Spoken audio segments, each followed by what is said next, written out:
Porque o meu WhatsApp aqui tá assim, não consigo entrar, acho que já tem umas 20 mensagens aqui. Prontinho, tá Agora, gravando. a galera começou a entrar agora. Já temos... Ah, tá. Eu não vejo onde que vocês veem. Ah, tá, 16 participantes. Falta a Paula, né? Bem-vinda, Paula. Oi, gente, tudo bom? Bem. Tudo jóia, deu certo, Paula, que bom. Deu tempo, terminei lá correndo.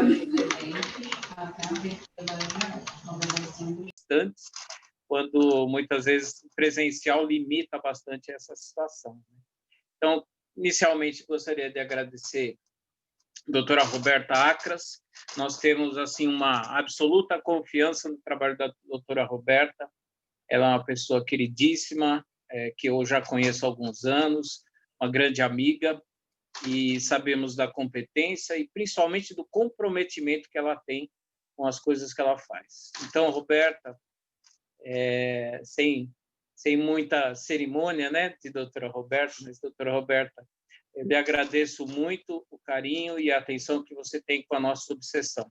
E a nossa diretoria tem tido um grande prazer de estar com você à frente dessas comissões, ou dessa comissão, que tanto é importante para a nossa subseção também. Então, aos demais, dou as boas-vindas, agradecendo aos palestrantes, a senhora Cláudia, eu vou ler, tá? Porque eu não lembro todos.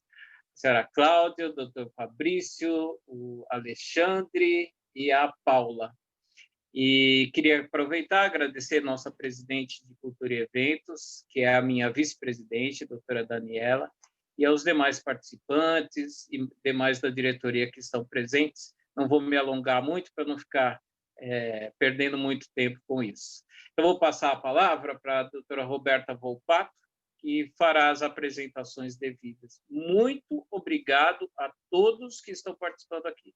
De verdade, para a subseção de Ipiranga, é importantíssimo esse evento. Eu corri muito para chegar aqui, porque eu não queria perder e queria participar e ter a honra de estar aqui junto com vocês. Muito obrigado. Doutora Roberto, por favor, Volpato, por favor, fique à vontade para fazer as apresentações.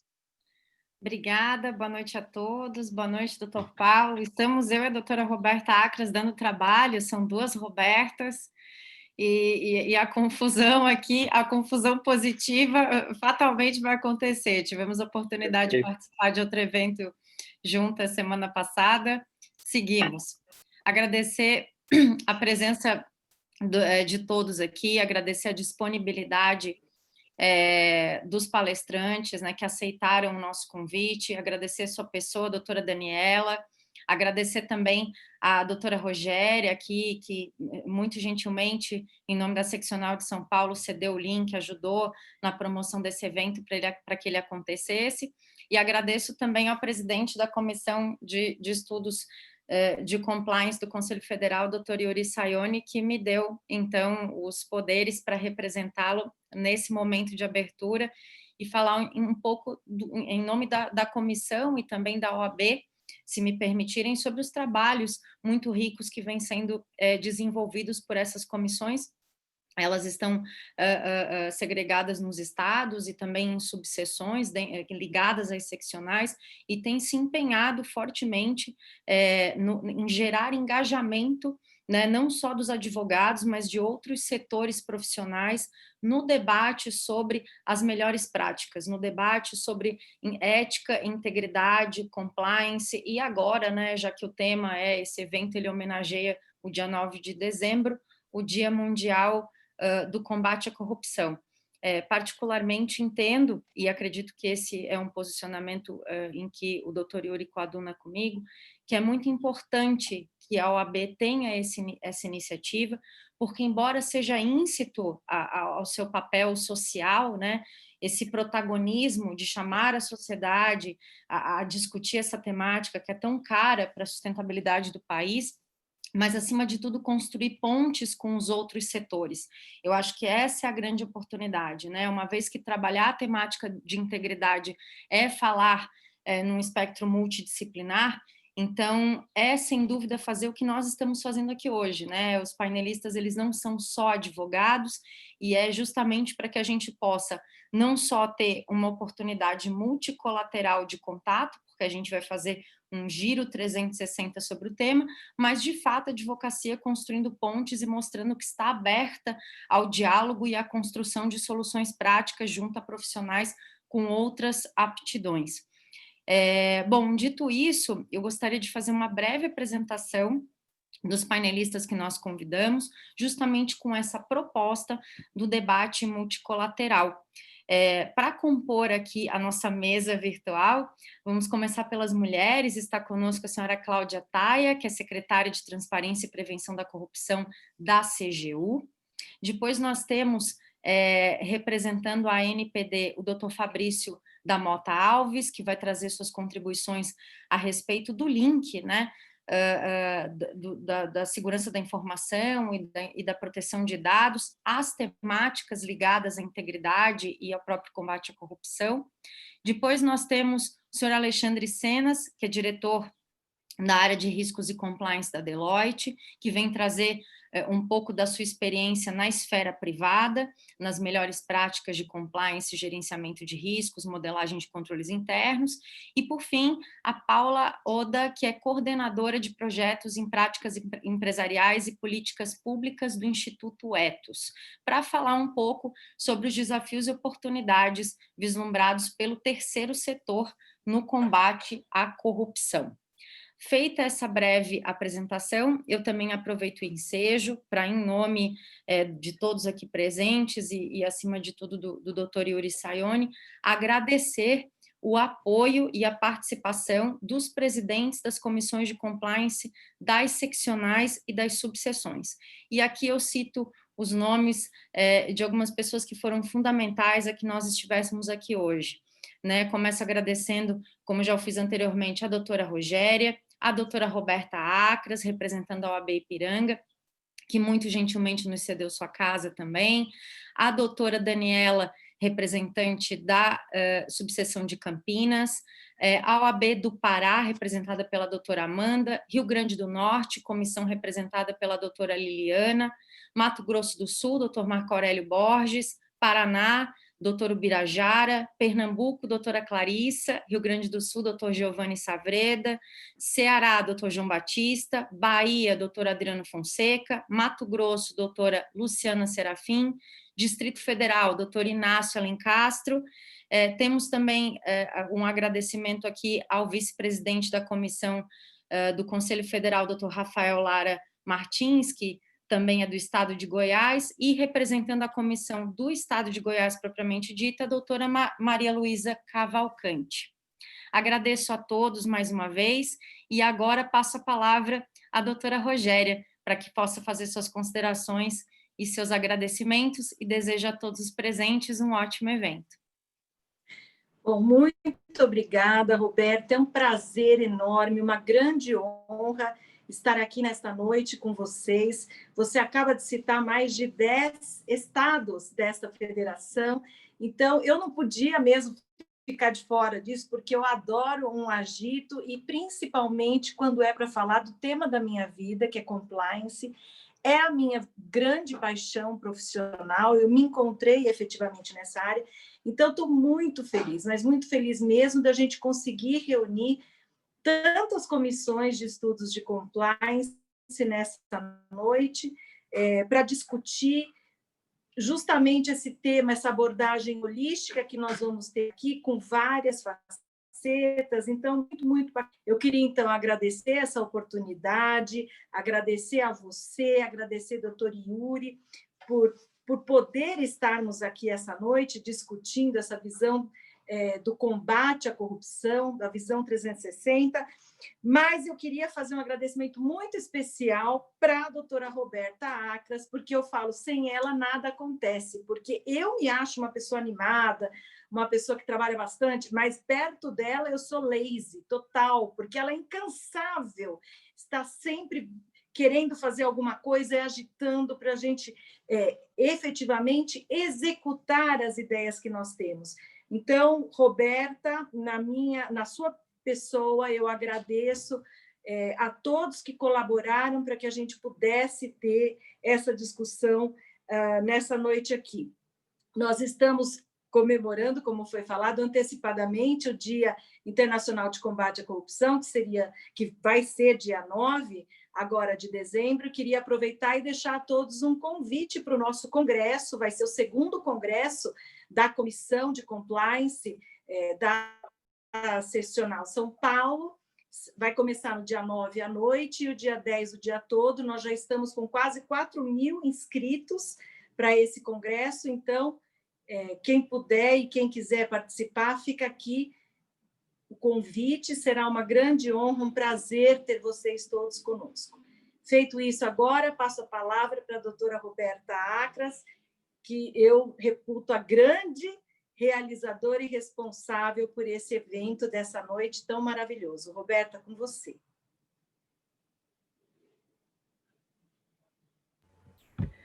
Olá, boa noite a todos. Meu Deus, depois de tantas palavras, meus olhos estão mareados aqui, ó, coração.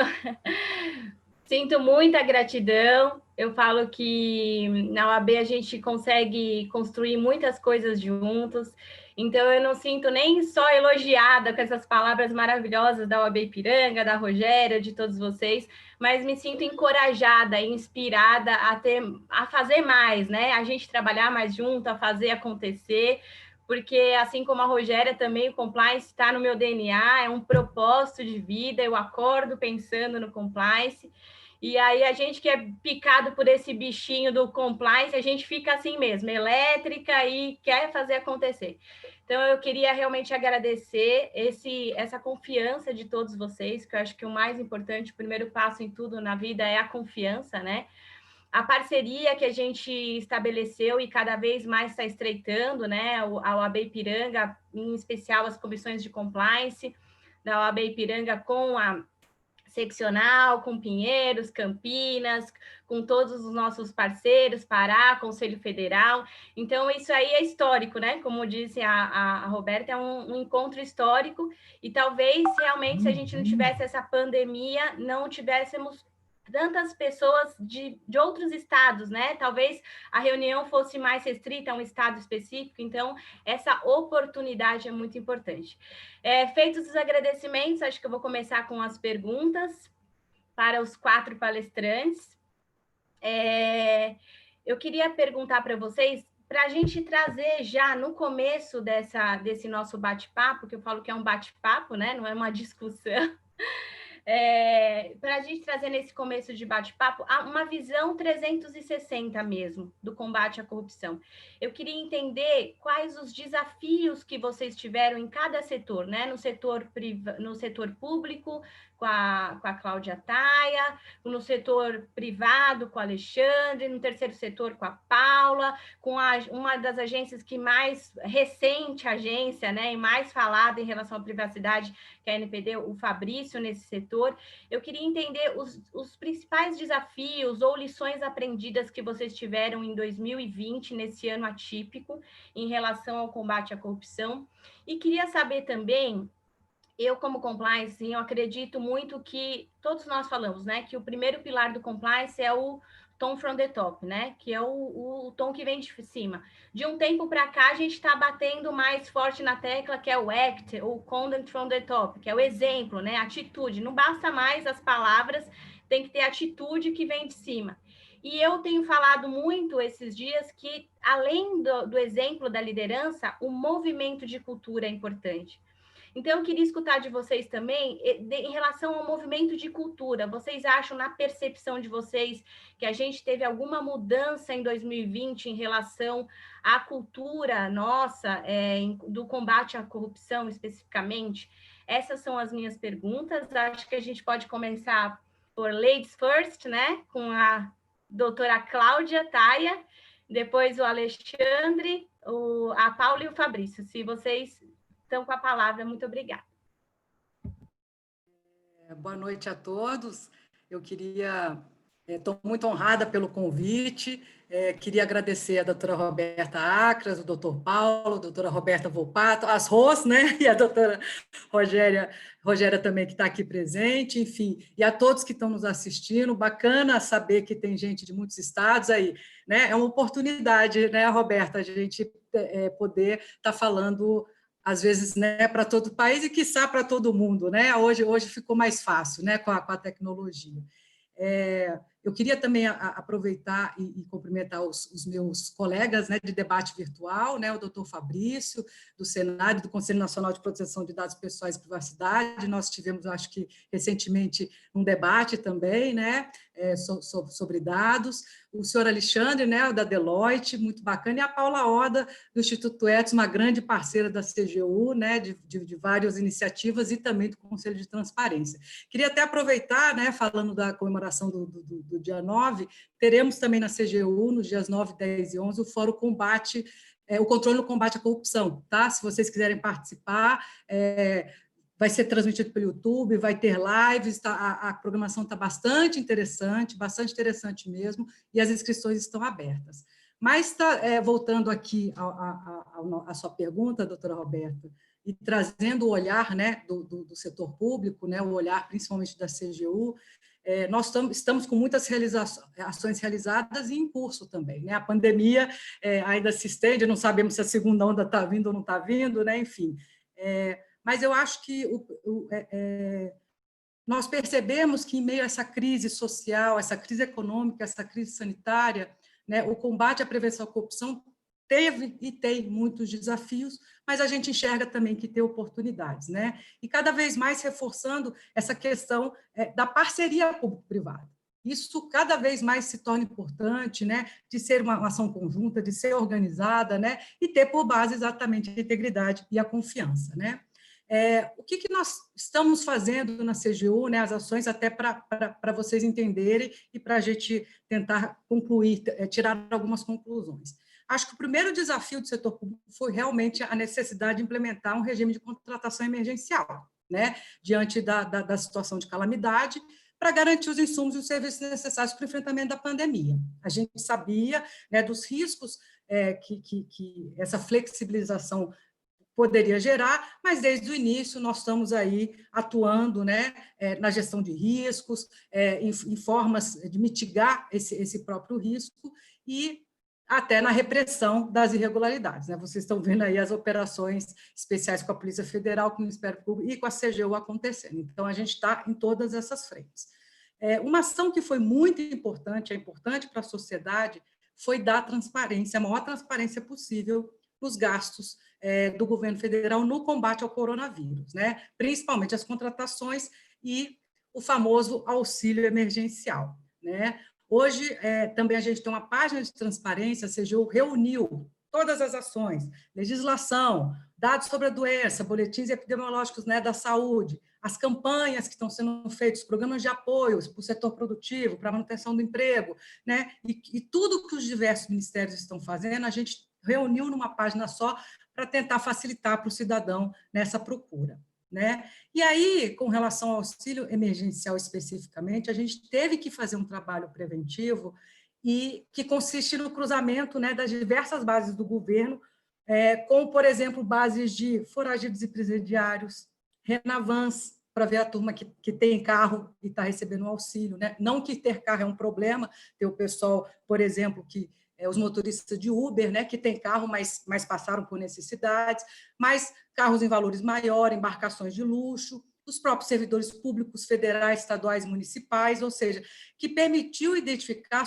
situações de potencial incompatibilidade, né, com as regras e os requisitos legais do programa, né? E essa atuação foi interessante porque nós fizemos esse trabalho de cruzamento e nós enviamos as trilhas para os órgãos que poderiam atuar, né? Com relação aos servidores públicos, a gente já abriu, inclusive, processos disciplinares, e todo esse acompanhamento gerou uma economia de 4 bilhões de recursos públicos, tá? Só por esse acompanhamento, e o governo já contabiliza 187 milhões de benefícios de reais devolvidos por pessoas que receberam indevidamente, né? Então, é um trabalho de formiguinha, porque a base é imensa, são 60 milhões de beneficiários, então a gente precisa estar fazendo diuturnamente esse reforço.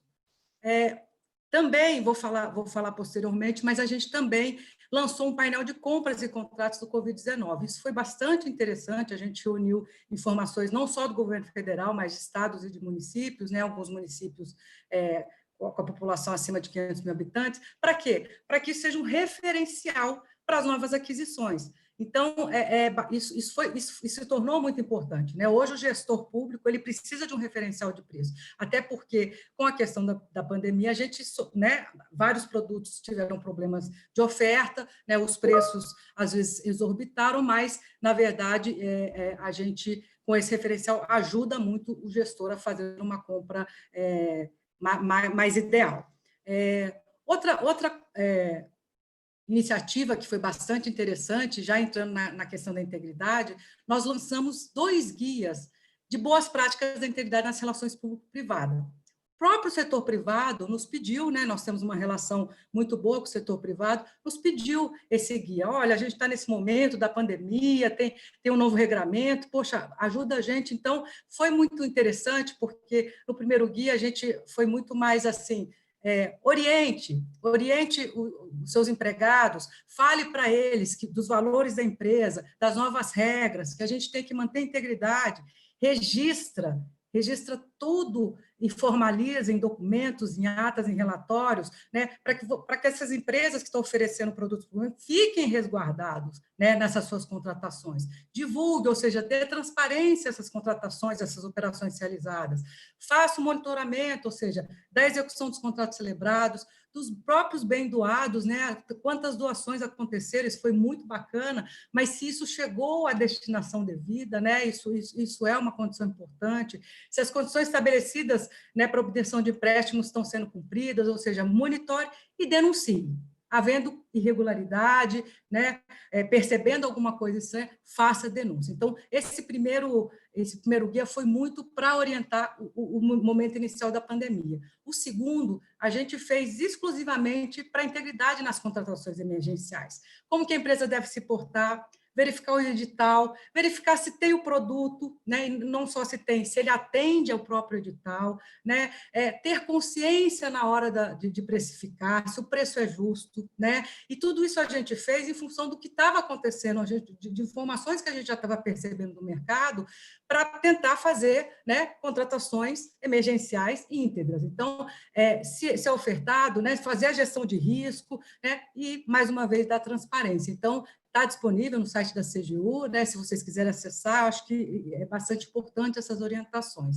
A gente também criou um canal exclusivo para o recebimento de denúncias relacionadas à pandemia, né? E aí, separando praticamente, né, as questões do coronavírus das questões do auxílio emergencial, que o auxílio emergencial se tornou tão robusto, tão importante, que a gente fez um canal específico aí para atender essas 2 situações.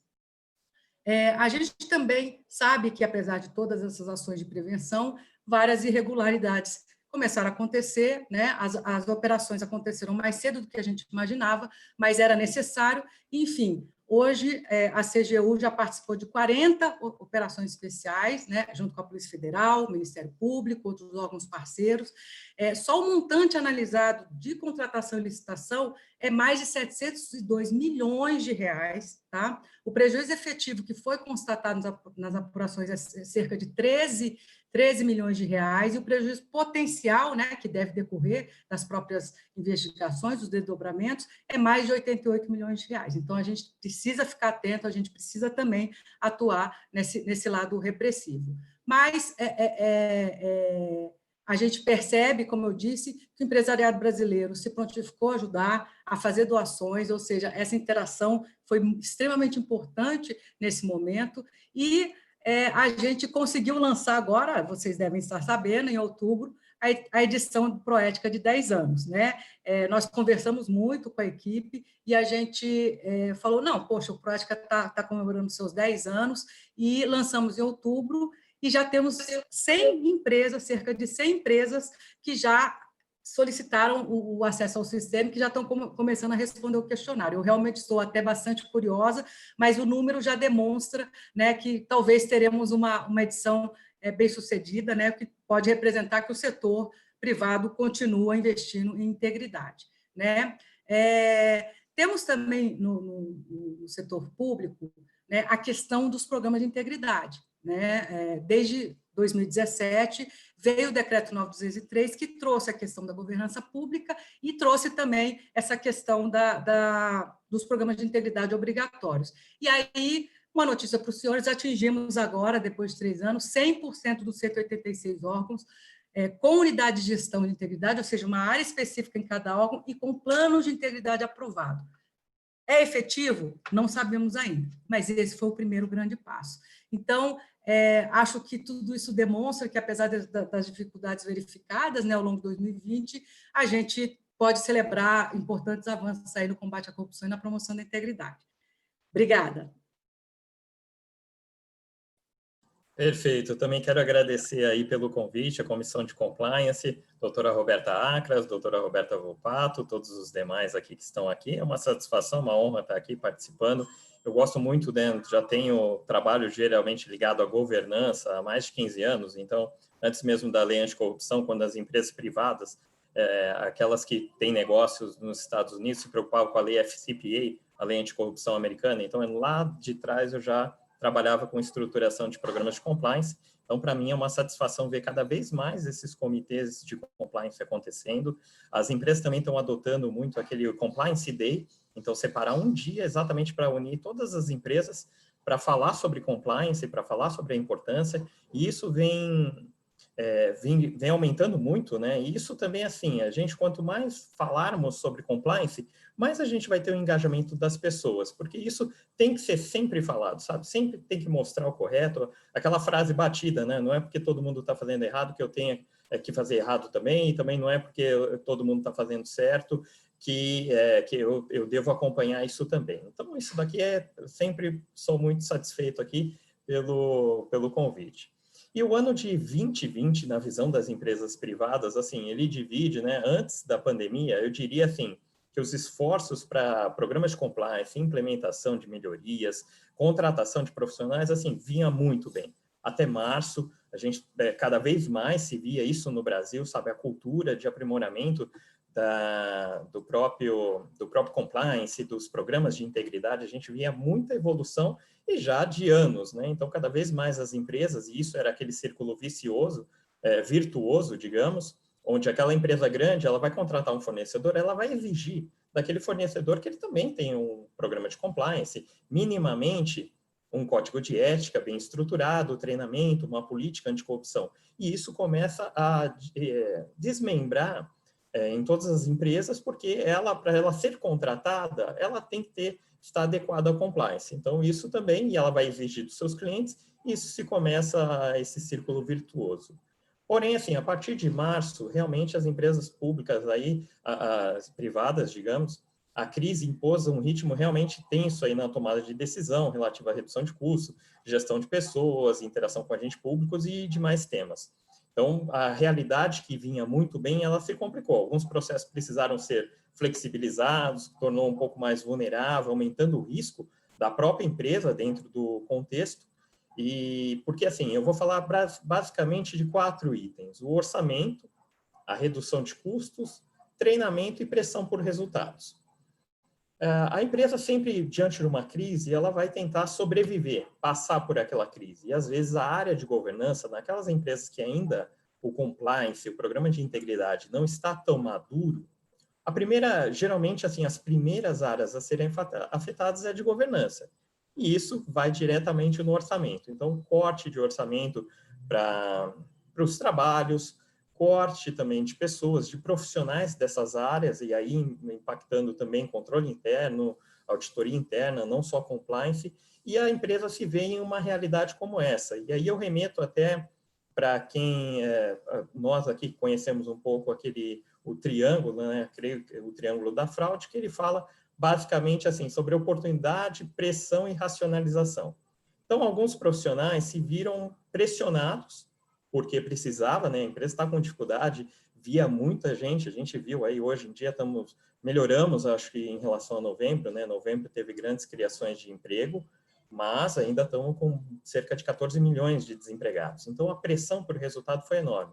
As pessoas se viam, né, sendo demitida, com redução, muita demissão acontecendo, e se via esse o primeiro pilar, a pressão por resultados. A racionalização vinha através de... O profissional se via, poxa, nessa condição aqui eu vou ter que fazer qualquer coisa. Aquele profissional que não estava com a cultura muito madura, ele se via, entendia que aquilo permitia, a situação da crise permitia fazer qualquer coisa.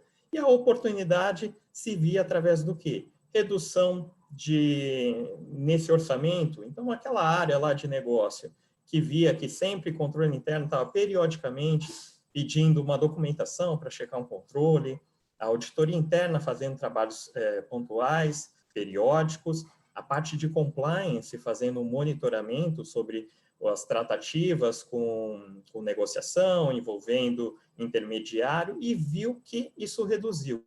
Então, hoje, durante essa pandemia, a gente tem que se atentar muito para essa situação, porque o cenário, ele permitiu o cenário de levar a não conformidade, a não compliance nas atividades. Então, isso é um momento também que as áreas de negócio, as áreas de governança precisam estar atentas em relação a isso. Esse momento trouxe muita vulnerabilidade, então as áreas de negócio têm que continuar aprimorando as formas, os mecanismos de verificar essas inconformidades. E aí, claro que a tecnologia foi uma aliada em relação a esse contexto. Mas até algumas empresas que elas fizeram para tentar, claro que assim, alguns setores são obrigatórios manter manter uma função de auditoria interna, uma função de compliance, de controles internos, são obrigados aí determinado ambiente que eles estão, com ações negociadas fora do Brasil, propriamente aqui os bancos têm que manter determinadas áreas, e isso as empresas optaram por talvez reduzir um pouco a senioridade desses profissionais. E aí, reduzindo a senioridade desses profissionais, se via um ambiente que poderia levar a alguma inconformidade. Então, esse veio o cenário, assim, que eu diria, assim, de desafios. É claro que dentro de todos esses desafios aqui, a gente também viu muitos pontos positivos, sabe? O aumento desses, embora os treinamentos, assim, presenciais tiveram um orçamento reduzido, mas as empresas se preocuparam muito com treinamentos online. Então, como os profissionais estavam afastados, se optou muito para fazer essa divulgação e através de learnings, através de tentar aumentar esse aculturamento através desse atendimento, desses treinamentos remotos. Outros pontos positivos também foram as criações de diversos fóruns que a gente viu aí ao longo desse tempo.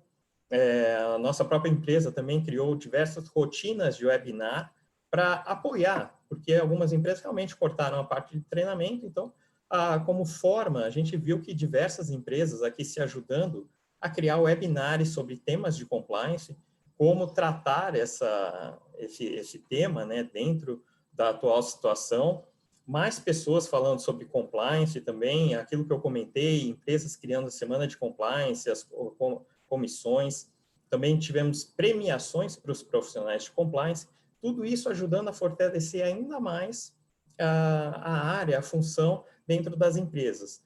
Como foi comentado também, né, o aumento, as empresas privadas também procuraram fazer suas doações, patrocínios, e isso, claro, que remete a uma preocupação. Será que as doações, será que os patrocínios realmente tiveram o destino correto? Mas, por outro lado, a gente também vê nas discussões, e aquilo que eu comentei no início, que é a parte das empresas estarem ramificando isso. Então, hoje, a gente vê grandes empresas, elas não se limitam na doação e no patrocínio a somente doar ou patrocinar. Não, agora elas também, integrando a parte de compliance, vem a verificação. Eu tenho lá, a empresa a entidade a qual eu estou doando, ela é íntegra, sabe? Eu fiz uma avaliação de risco sobre essa empresa, a destinação dos valores, produtos ou serviços, ele realmente teve o destino correto? E isso, tanto as empresas que fazem a doação, quanto aquelas empresas que recebem, porque as empresas que recebem, as entidades, né, diria, não necessariamente uma empresa, mas as entidades que recebem, elas também precisam prestar contas. Se tem uma empresa cobrando isso, pedindo, olha, tudo bem, estou doando, mas você vai fazer vai comprar equipamento hospitalar? Então me mostra aqui, me traz uma evidência de que realmente isso teve a destinação correta. Então isso eu vejo também como uma parte positiva desse momento de crise, porque fortaleceu esses pilares, sabe, de verificação. E cada vez tem até pesquisa de mercado que mostra que talvez uma das maiores barreiras na doação, no patrocínio, é saber se o destino desse valor, desse recurso, teve a destinação correta. Então, quanto mais empresas fortalecem esse pilar, mais aumenta a confiança de todo, e aí eu estou falando de toda a sociedade, nesse contexto, para garantir aí que realmente, sabe, aumentar esse número de doação no momento de crise, no momento de pandemia, mas também trazer confiança sobre isso. Então, acho que trouxe desafios aqui, mas também tem muitos pontos positivos dentro disso.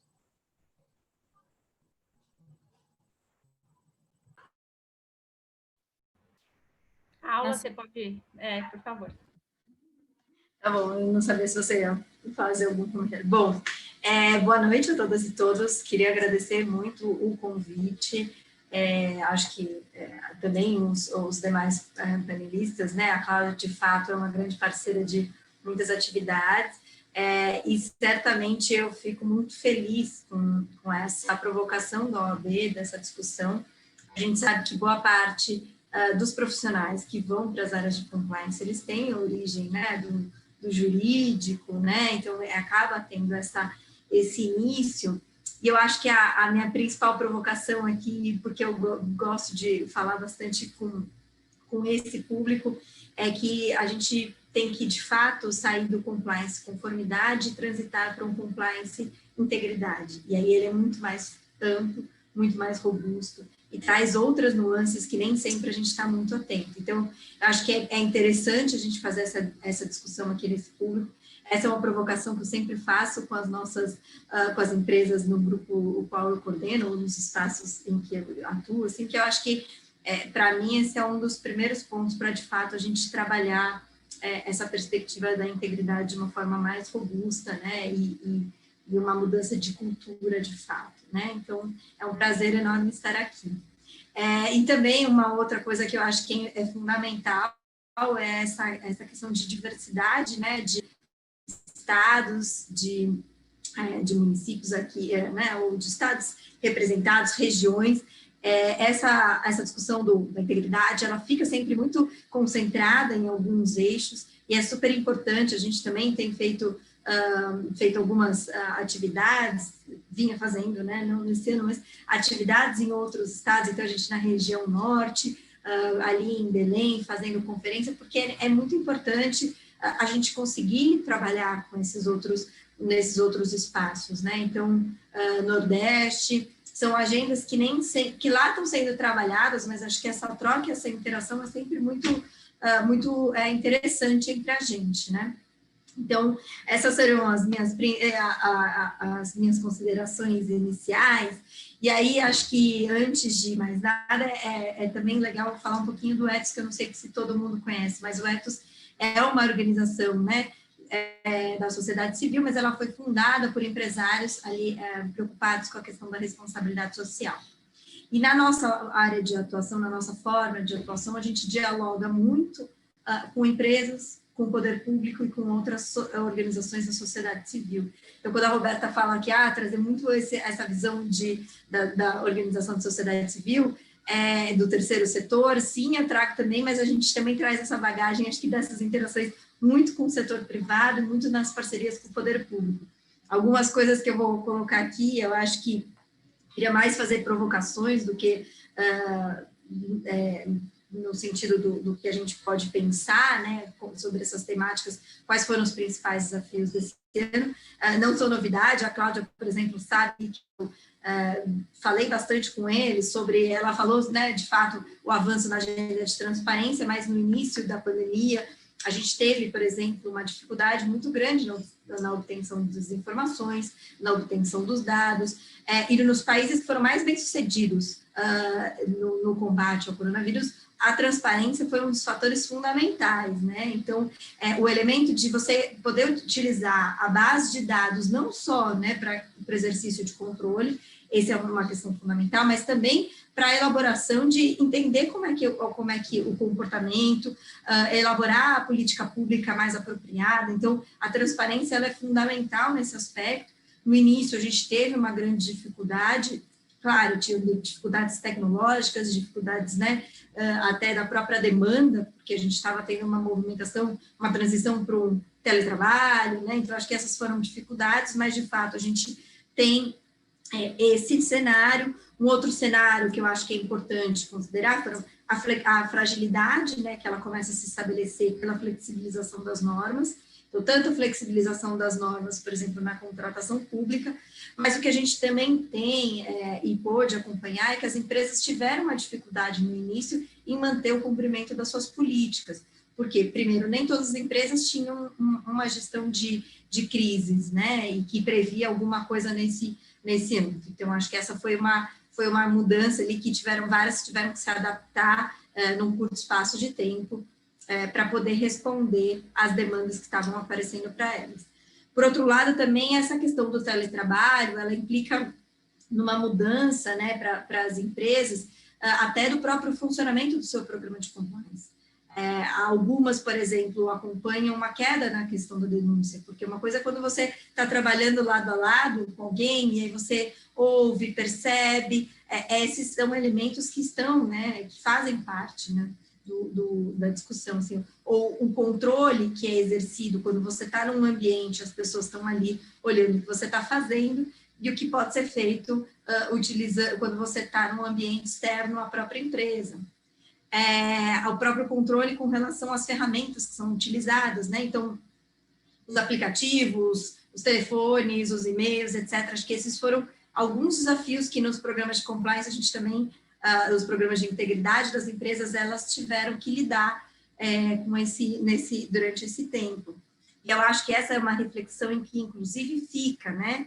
Porque muitas empresas estão começando a adotar um modelo, né, de home office, um modelo híbrido, até como uma política já, né? Então, percebeu-se que pode funcionar, que dá certo, isso é uma política. Isso impacta diretamente em várias políticas que são pensadas, né, nos programas de integridade e que vão ter que começar também a se adaptar a essa nova realidade. Então, eu acho que esse também é um fator que a gente precisa considerar nessa agenda de integridade.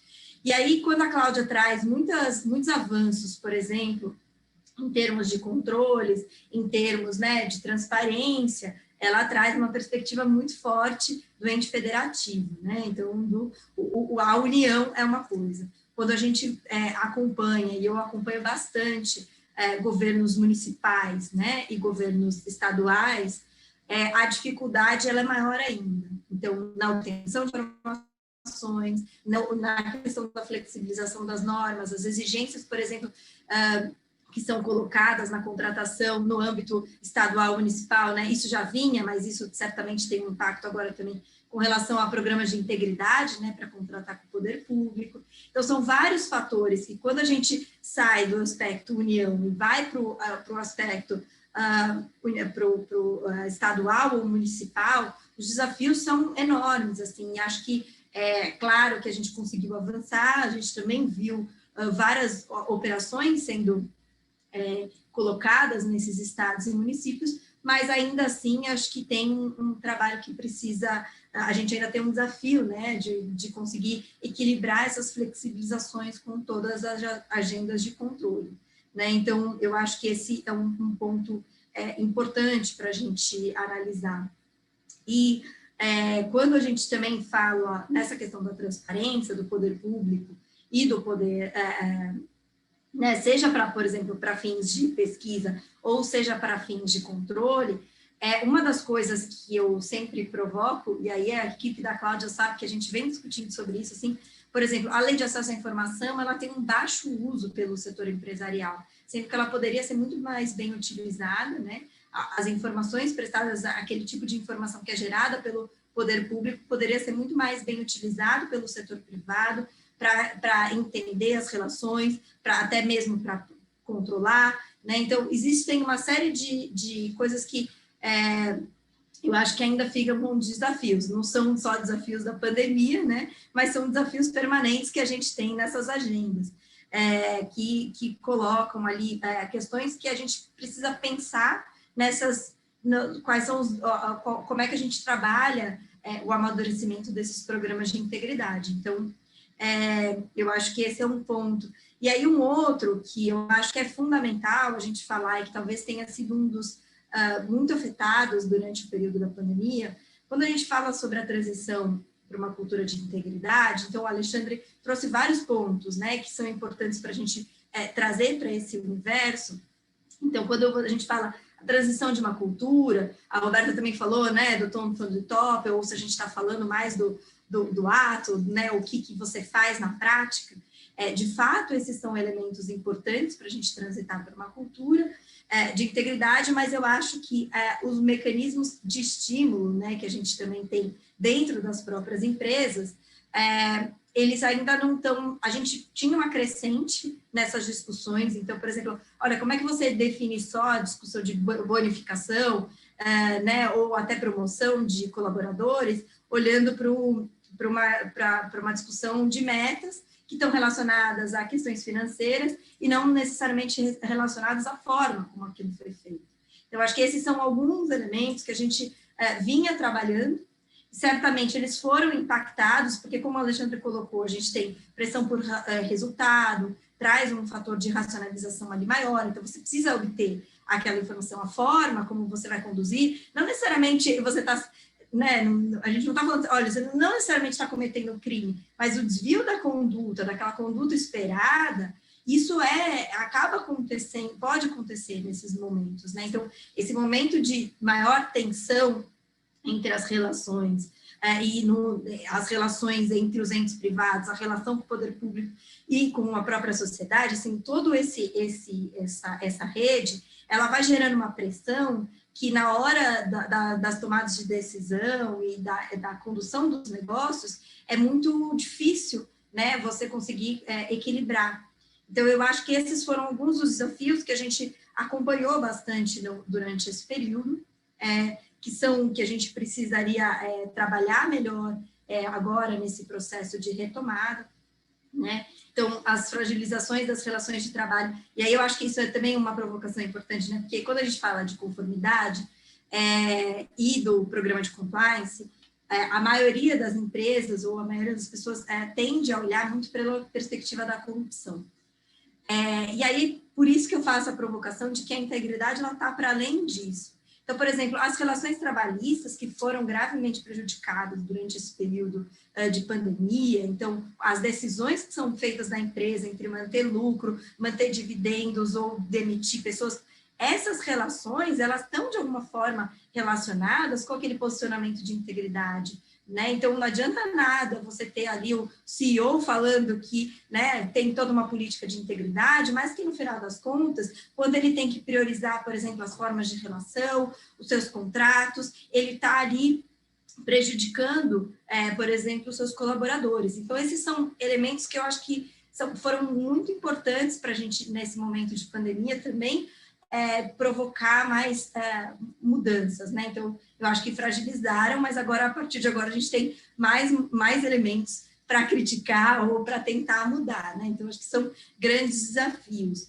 Outras questões que eu acho que aí mais no plano do que a gente acompanha até de legislação, de tramitações, e até do sistema de integridade, como a gente chama, né? Tem uma metodologia de um estudo que analisa o sistema de integridade nacional, e, de fato, o que acontece a gente vem tendo, né? E aí isso não é necessariamente relacionado à pandemia, mas certamente a pandemia intensificou isso, foi alguma fragilização ou alguns retrocessos na agenda de combate à corrupção como um todo. Então, das instituições sendo fragilizadas de alguma forma, perdendo força no combate à corrupção, a flexibilização de alguns entendimentos de normas, ou a falta de tramitação em determinados pontos. A gente teve, eu lembro que, bom, uma das coisas que eu faço no nosso dia a dia é acompanhar a tramitação, acompanhar as MPs que saíam, ou acompanhar tramitações de projetos de lei no Congresso Nacional. Enfim, a gente teve mudanças muito grandes por meio de decreto, por exemplo, e isso exigiu da sociedade civil uma atuação diária ali de tentar movimentar ou tentar reduzir um pouco dessas flexibilizações que vinham. A gente entende que, claro, numa posição de governo, você também tem que, não dá para manter toda a estrutura considerando o cenário que a gente estava. No entanto, muitos dos pontos que estavam sendo colocados, eles fragilizavam gravemente a agenda do sistema de integridade como um todo. Então, isso, né, em diferentes áreas, diferentes setores do governo. Então, eu acho que foi um período muito intenso, principalmente de monitorar as medidas provisórias que eram publicadas e de tentar fazer essa articulação dentro do Congresso Nacional, que também é uma atuação que a gente tem, né? O Congresso Nacional também ficou ali, teve as suas atividades restritas, você não tem uma circulação, você tem uma menor interação com o poder, com os parlamentares, e aí isso impacta diretamente também na melhor discussão, né, dessas alterações legislativas. Então, eu acho que, linhas gerais, a gente tem um cenário que certamente a gente conseguiu se adaptar em muitos pontos, mas o meu objetivo de hoje aqui, a Cláudia acho que trouxe questões mais positivas, o Alexandre acho que também trouxe algumas coisas, e aí eu fiquei com esse lado de trazer, talvez, mais provocações e desafios para a gente refletir. Eu acho que esse é um grupo muito bom para poder fazer essa discussão e essa provocação, e é por isso que eu não venho trazer uma visão do apocalipse, mas eu queria trazer, de fato, reflexões para que a gente pudesse olhar e tentar melhorar esse desenvolvimento dos programas. Eu acho que era isso. Obrigada, gente. Obrigada. Estava pensando aqui, né? Todos os setores estão, no fundo, eles estão olhando para a mesma direção, né? Não é uma coisa mais tão superficial. A gente quer, as atitudes estão mais profundas, mais efetivas, está tendo essa parceria entre público, privado, terceiro setor. Eu acho que, apesar do momento tão difícil, pela minha visão, assim, dos comentários, dos desafios, e vocês falando em cultura, eu tive essa sensação de estar todo mundo olhando para a mesma direção, de estar todo mundo querendo aprofundar, não ser só superficial, e essas parcerias, a gente acreditando mais, tendo cada vez mais confiança de que realmente a união faz a força, né? O Fabrício teve um problema aqui, que eu estou tentando... Fabrício, você está aí? Acho que ele teve um probleminha aqui, então a gente vai continuar com a doutora Amanda, e aí ele responde no final as duas questões. Obrigada a todos. Boa noite a todos. É uma honra estar aqui representando o estado do Pará, né, num evento como esse. A gente normalmente está um pouco afastado, né, desse tipo de evento, desse tipo de conexão, em que pese a gente fazer um trabalho muito grande para estar presente. Então, muito me honra estar aqui entre vocês, que são grandes nomes e grandes referências para nós. Partindo para a minha pergunta, para não me alongar, né, a gente quer conversar um pouco agora sobre tecnologia. Sabemos que esse ano foi uma virada de chave tecnológica no sentido de segurança, proteção de dados e os desafios que isso trouxe. E que nós precisamos, como todos vocês já falaram aqui, né, rapidamente nos adaptar para um contexto que, em regra, né, não estávamos preparados para fazer. Então, a gente queria ouvir um pouco vocês no sentido do que foi um desafio, do que foi uma descoberta positiva, né, do que a tecnologia aprontou, assim, nesse sentido, né, para essas adequações serem necessárias, e como vocês enxergam que, a partir de agora, ela vai poder ser uma aliada dentro desse trabalho que, como a doutora Paula colocou, é muito mais do que combater a corrupção, é promover efetivamente a integridade, mudar realmente a cultura do nosso país e dos nossos cidadãos. Mais uma vez, muito obrigada, estou ansiosa para ouvi-los. Acho que sou eu, né? Novamente aqui. Amanda, obrigada. Até tentando responder ou tentando complementar a fala da Paula, sempre muito provocativa, né, Paula? Mas que bom, a Paula hoje, ela acho que ela permeia toda a minha secretaria, ela conversa com o pessoal da integridade, com o pessoal da transparência, né, Paula? E até no âmbito do Conselho de Transparência foi colocado, também pela Transparência Brasil, pelo Instituto Etos, a questão das contratações em estados e municípios. A gente sabe dessa realidade, Paulo, e temos, inclusive, muitos programas na CGU para tentar fomentar, porque a gente, efetivamente, nós não temos essa competência aí, né, como a gente tem no governo federal, e o trabalho a gente faz muito com fomento, né, na transparência, a Escala Brasil Transparente, agora a gente está com o Time Brasil, né, que é transparência e integridade, tentando fazer com que os governadores e prefeitos realmente firmem um pacto, né, para transparência e integridade, mas é um trabalho aí de formiguinha. Mas, enfim, a gente está tentando também fazer um grupo, nós devemos, ano que vem, sair com esse grupo, né, Paula, para a gente tentar identificar e padronizar, né, a questão das contratações. Nós tivemos bastante dificuldade, né? Eu vou falar um pouco até do painel do Covid, esse de contratações de referenciais de preço. As nossas equipes tiveram muita dificuldade, como a Paula falou, para obter as informações, né? Os portais não estavam completos, teve que ir nos diários oficiais, né? Não é uma busca simples, né? Você tem que já usar realmente a tecnologia. E aí, já entrando nessa questão da tecnologia, e especialmente no painel de compras, que eu havia citado, é muito interessante porque nós fizemos, né, desde abril de 2020, né, a gente fez esse levantamento da relação das contratações, né, conduzidas pelos governos estaduais, né, os 26 estados, o Distrito Federal, as capitais, municípios com população superior a 500 mil habitantes e o governo federal. E aí, isso foi importante, né, para esse momento emergencial, das contratações emergenciais que foram basicamente na saúde, para a gente padronizar as categorias e realmente tentar demonstrar quais são os preços, e aí preço médio, mediana, primeiro quartil, terceiro quartil, para demonstrar ali as médias e o que estava também de compra um pouco fora aí, né, da média. E aí a gente dividiu, né, a CGU lá, o pessoal da Secretaria Federal de Controle dividiu em equipamentos de proteção individual, então álcool gel, luva, macacão, máscara, enfim, né, que é uma categoria, os testes para diagnóstico, os testes rápidos e os PCRs, os equipamentos de UTI, né, então os respiradores, monitor, cama hospitalar, equipamentos para diagnóstico, né, ultrassom, oxímetro, termômetro, e os leitos, a alocação de leitos de UTI. Então, isso acho que foi bastante importante, mas, como diz a Paula, o desafio foi muito grande para a gente conseguir essas informações e, realmente, essa atuação precisa ser repensada, inclusive, um projeto de lei que a gente está conversando em propor, a partir dessa padronização, para que essa informação seja, né, para todos os estados, municípios, governo federal e outros poderes, né?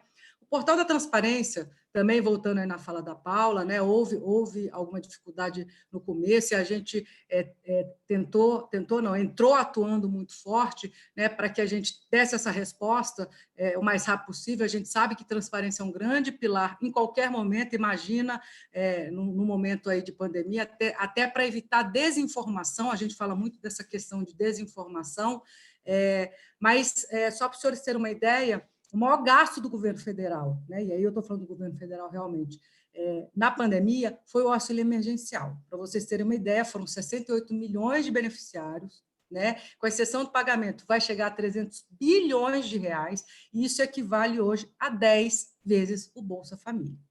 E a gente teve, vamos dizer, 10 anos em um aí, para a gente colocar no portal da transparência. Isso foi feito em tempo real, foram 7 semanas para a gente colocar todas essas informações, e a gente vem atualizando, né, isso aí. Foi muito importante para o controle social, né? Só para vocês terem ideia, e aí falando em tecnologia, a gente hoje, depois com o auxílio emergencial, a gente se tornou, né, na tecnologia Teradata, o segundo o segundo maior portal de transações na América Latina, tá? Isso concorrendo com todos os sites privados que os senhores conhecem. A gente se tornou o segundo e maior transação na América Latina. E a gente atingiu um pico de 38,5 milhões, né, de APIs, aumentou 700%, né, a leitura por máquina feita no portal da transparência, e os usuários pularam de 800 mil, né, no mesmo mês do ano passado, para 4 milhões em junho. Só para vocês terem ideia do que foi o auxílio emergencial no portal da transparência, né? Outra iniciativa muito interessante que a tecnologia nos ajudou é essa questão da criação do canal de manifestação de ouvidoria para o Covid-19. Né? Para vocês terem uma ideia de números, o último relatório que eu tenho do começo de novembro, deve entrar um outro relatório agora, no início de dezembro. Só nesse período da Covid, vieram mais de 116 mil manifestações, tá?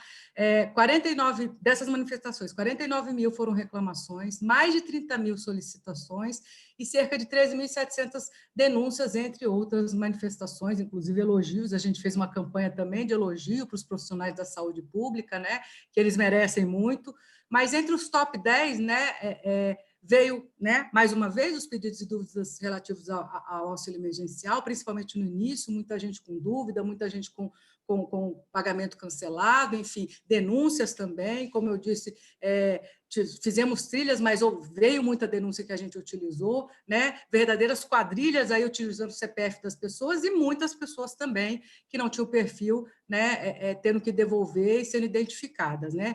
Denúncia contra empresas, veio muita denúncia com relação à medida provisória 936, né? Que tem um acordo da redução de jornada e a redução do salário, e as empresas estavam exigindo comparecimento integral no ambiente de trabalho, então vieram essas denúncias, reclamação contra o hospital e denúncia contra a aplicação irregular de recursos. A CGU fez um mapeamento dessas denúncias e mandou para todos os órgãos responsáveis e está acompanhando a apuração dessas denúncias. Outro tipo de denúncia que veio bastante foi encaminhada à ANAC, foi com relação ao não cumprimento por parte das companhias aéreas e aeroportos, né, das regras de distanciamento, cuidado com os passageiros, enfim, a segurança aí, dos passageiros. Um desafio pessoal, eu falo, né, da CGU, foi que nesse período de isolamento a gente teve que se adaptar, né, como todos disseram. No caso do monitoramento da acordo de leniência, né, além dos relatórios que nós recebemos, além de todas as informações que as empresas precisam nos dar, aquelas que assinaram o acordo, nós fazemos entrevistas, né, com os funcionários da empresa, com os CEOs, enfim, com o conselho, mas também a gente faz aí aleatoriamente, até para saber como é que está, né, a percepção aí da equipe com relação à mudança no programa de integridade, se realmente, né, a alta administração está não só demonstrando, né, como foi dito, mas também se comprometendo aí com o programa de integridade, e a gente teve que fazer essa adaptação, e hoje essas entrevistas estão sendo feitas, as visitas técnicas estão sendo feitas aí via online, sem prejuízo ao trabalho. Então, isso foi bastante importante, a questão da tecnologia, né? Nós também, né, com esse painel aí do Covid, a gente fez vários cruzamentos, como foi dito, a gente está enviando aos órgãos e fazendo acompanhamento para evitar aí, né, a questão da corrupção e acordo de cooperação, né, com os outros órgãos, principalmente com o Ministério da Saúde. A gente fez a revisão praticamente de todas as contratações do Ministério da Saúde, né, verificando a capacidade técnica das empresas, as propostas sobre preço, contratações que não necessitava ser feito por regime emergencial, e tudo isso usando a tecnologia, né? Então, eu acho que, ainda bem que essa pandemia, pelo menos, né, enfim, que nós estamos passando, veio com a tecnologia que nos ajudou a estarmos em casa com mais segurança, podemos realizar nosso trabalho sem prejuízo. Até eu brinco que eu estou em teletrabalho e aí eu não saio mais da CGU, né? Porque, enfim, agora a turma que trabalha mais cedo, a partir de 7 horas da manhã já está falando, aí tem na hora do almoço, aí no final de semana, à noite, enfim. Mas faz parte, que bom que nossos trabalhos não foram prejudicados, e acho que essas são as minhas considerações. Obrigada, estou à disposição.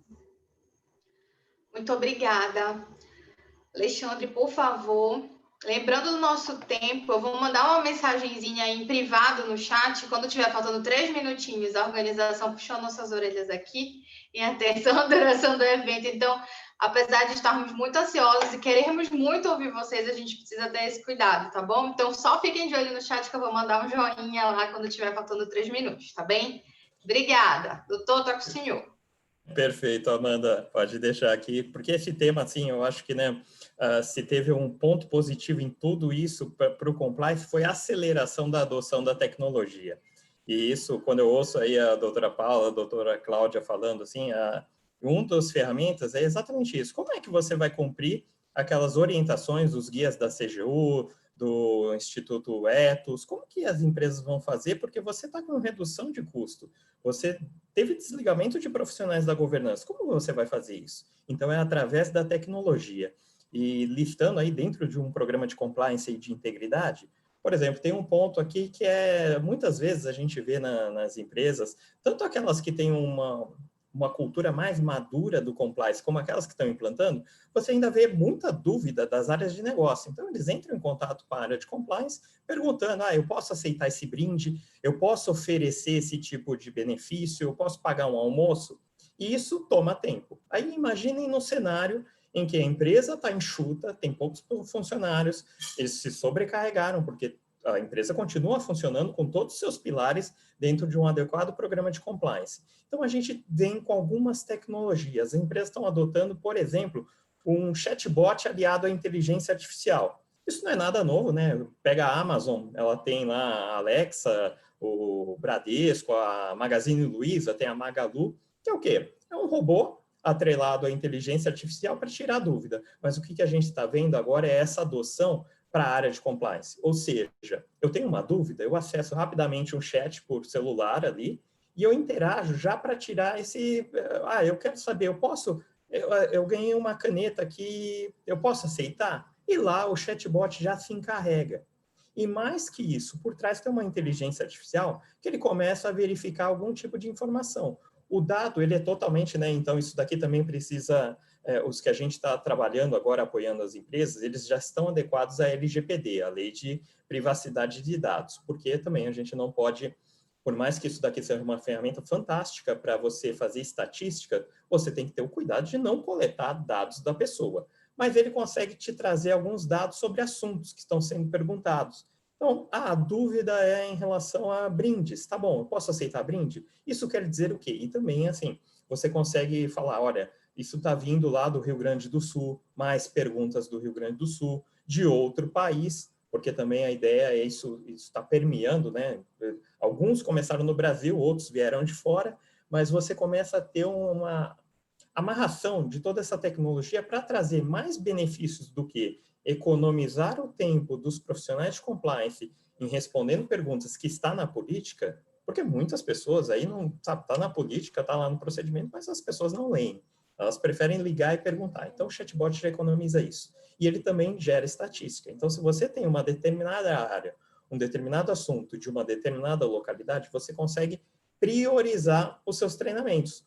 Lembra daquele ponto do orçamento? Então, se você não pode treinar todo mundo porque seu orçamento foi reduzido.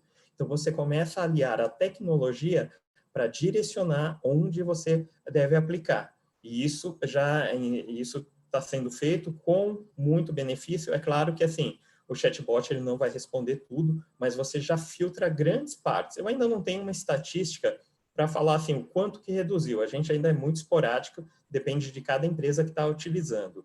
Mas, provavelmente, ele já, sabe, pelo menos naquele pouco tempo que a gente está vendo nas empresas que adotaram, já vê uma redução considerável nesse tipo de pergunta. Um outro ponto que é fundamental também num programa de compliance, de integridade, é a avaliação de riscos. É trabalhoso você construir uma avaliação de risco, mas é mais trabalhoso ainda você dar manutenção. E lembrando, a gente sempre parte daquele pilar. Está desenhado, está implantado e ele está avaliado. Então, o desenho você faz, a implementação tem um esforço, mas você faz. Agora, a avaliação periódica disso é muito difícil. Geralmente, as empresas têm isso num Excel, numa ferramenta não automatizada. E o uso de novas tecnologias, como os painéis de monitoramento de compliance, começaram a suprir esse gap. Ou seja, você tem conectores direto no sistema principal da empresa para te trazer dados em que começa a varrer só aquilo que tem problema. Então, vamos pegar um caso de um pagamento que ele foi indevido, ou ele não atingiu aquela alçada de aprovação que ele deveria ter sido feito, ou ele foi feito um pagamento sem amarração com o pedido de compra. Automaticamente, esse painel já vai trazer um alerta. Então, a pessoa, a área de compliance, ela não vai ter que olhar todos os pagamentos, nem tampouco fazer uma amostragem. Ela já tem um robô que está lendo todos esses pagamentos e vai trazer só aquilo que é exceção.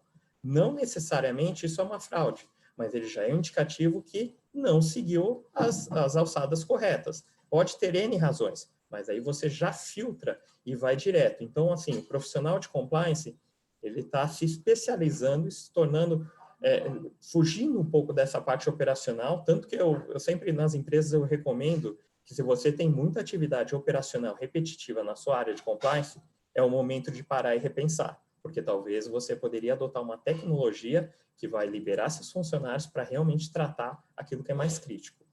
A parte de comunicação e treinamento, então, assim, o e-learning, plataformas de comunicação aí, fizeram a festa, isso foi muito importante, então manteve as pessoas, porque também tem um lado que é, manter as pessoas se conversando, manter as pessoas atualizadas. Então, essa parte de e-learning foi fundamental, e hoje a gente tem e-learnings muito mais moderno, que aí não é a pessoa colocando para rodar lá o e-learning, vai fazer outra coisa, depois fecha, faz uma provinha e responde. Não, os e-learnings hoje você tem que clicar, assistir filme, ele marca também o tempo que você ficou na tela, então ele tem diversos controles que realmente força a pessoa a fazer o treinamento, por mais que ele não seja presencial. E muitas empresas estão até substituindo, aproveitaram para substituir treinamentos presenciais pelo e-learning.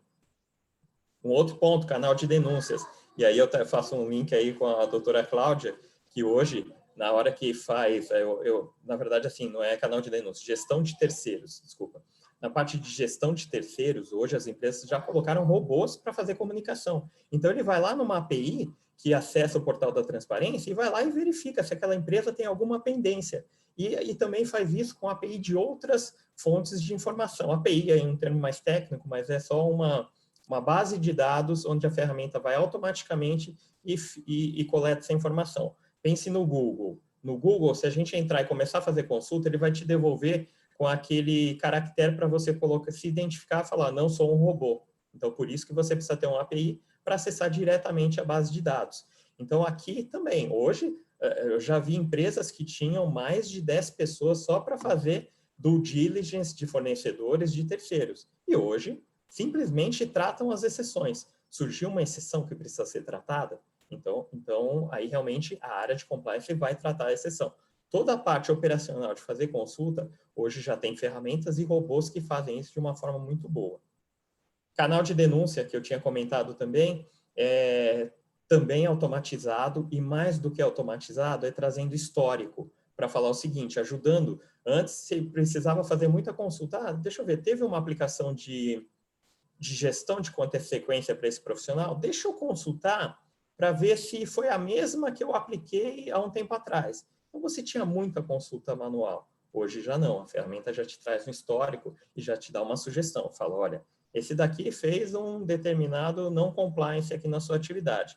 Então, assim, isso já foi feito anteriormente, e aí, né, seria como se fosse uma jurisprudência que a própria ferramenta já fornece. E fala, olha, verifique que talvez a melhor aplicação seja isso, uma advertência verbal, uma comunicação por escrito. Então, já apoia também e já reduz. E aí, fechando também, aí, pensando aqui rapidamente em algumas tecnologias, na própria parte de doações e patrocínios. Então, antes, as empresas poderiam sofrer uma sanção, falar o seguinte, você doou e você não teve preocupação para verificar se aquela doação não foi desviada. E aí você ficava muito a critério de se julgar. Será que a empresa não sabia ou foi proposital? Então, isso também veio. Novas ferramentas para fazer controle de doações e patrocínios que já te fornecem relatórios, já mostrando aquilo que está compliance, que não está compliance, e já remetendo para o proponente, para o terceiro, para a entidade, mostrando para ela, olha, você precisa prestar contas de determinada informação. Então, assim, rapidamente aí, fechando esse ponto, eu sou um entusiasmo aí dessa tecnologia dentro dos programas de compliance, então eu vejo que pelo menos se tem um lado positivo aí de toda essa crise, eu acho que foi a aceleração aí dessas ferramentas. Obrigado aí pelo tempo. Muito obrigada. Paula, por favor. Olha, eu estou me sentindo num papel aqui muito de trazer muitas provocações. Mas como eles estão dando os exemplos de muitas coisas que já foram feitas, então eu fico por último aqui para falar, eu acho que faz sentido fazer essas provocações todas. De fato, eu acho assim, eu lembro a conferência Ethos, principalmente do ano passado, né, do ano anterior, a de 2018 e 2019, elas foram muito focadas nessas discussões de trazer soluções tecnológicas para os programas de integridade.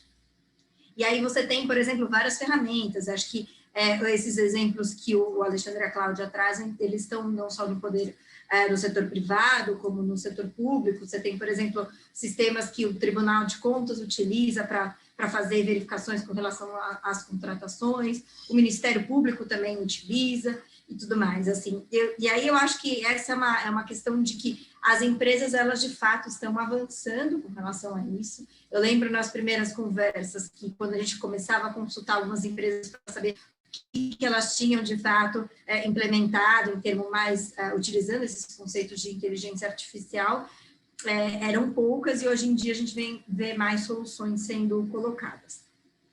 E aí eu acho que é interessante, primeiro, né, pensando sobre essa perspectiva, principalmente de empresas, uma das questões que eu coloquei ali na fala inicial e que agora eu reforço essa mudança, né, de tecnologia, ela traz várias oportunidades para as empresas, mas ao mesmo tempo ela também traz alguns riscos, né, ou novos riscos para se pensar nos programas de integridade.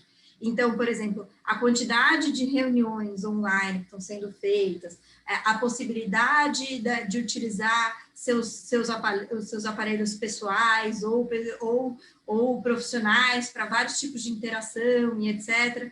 Essa falta de interação entre os colaboradores, então, que pode diminuir esse controle, né, que você tem nos espaços, né, de falar determinadas coisas, de abordar de determinada forma. Então, esses são alguns desafios que acho que essa nova tecnologia traz para a gente, né? Então, tanto o teletrabalho quanto a questão das interações pelos recursos tecnológicos todos. Eu acho que esse é um ponto. Outro ponto que eu queria destacar, certamente a LGPD, ela é um dos grandes desafios. Nós, enquanto instituto, né, o Ethos foi um dos grandes defensores da necessidade da LGPD, apesar da nossa própria dificuldade de implementar e da dificuldade de várias empresas implementarem. Eu acho que, assim, a gente vai ter uma transição, porque o que se pode ver muito nesse momento criar o que eram os programas de compliance de prateleira.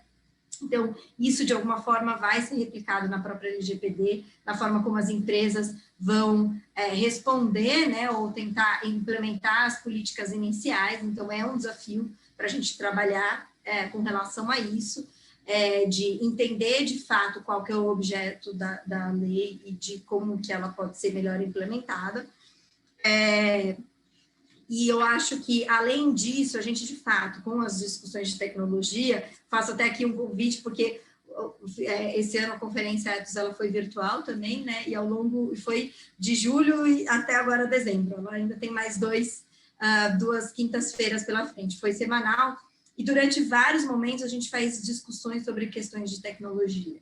Então, pontos que eu queria destacar aqui, né, a proteção de dados ela é fundamental, mas a gente tem outros mecanismos, por exemplo, na inteligência artificial, que podem, que a gente precisa conseguir trabalhar melhor, né, então ela pode ser muito benéfica, mas por outro lado, a gente vê, por exemplo, mecanismos que ela não consegue trabalhar muito bem necessariamente com, por exemplo, questões de diversidade, com questões de diferenças linguísticas, culturais, né? Então, por exemplo, as inteligências artificiais, quando você tem a leitura, a compreensão da fala, alguns desses mecanismos mecanismos de reconhecimento facial, por exemplo, que vem sendo utilizado cada vez mais, sem que a gente até tenha preocupações sobre isso, acho que são elementos muito importantes para a gente pensar, né? Enquanto sociedade, enquanto empresa ou enquanto governo. Qual é o uso que a gente faz deles?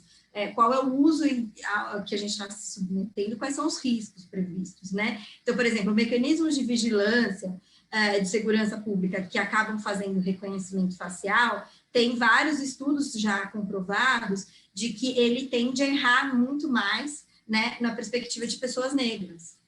Então, a gente tem porque ele replica o quê? Preconceitos que são colocados por quem desenvolve, né, aquelas metodologias, os algoritmos e tudo mais. Então, eu acho que existe também, né, nessa perspectiva da tecnologia, algumas questões que a gente precisa conseguir trabalhar ao longo do tempo.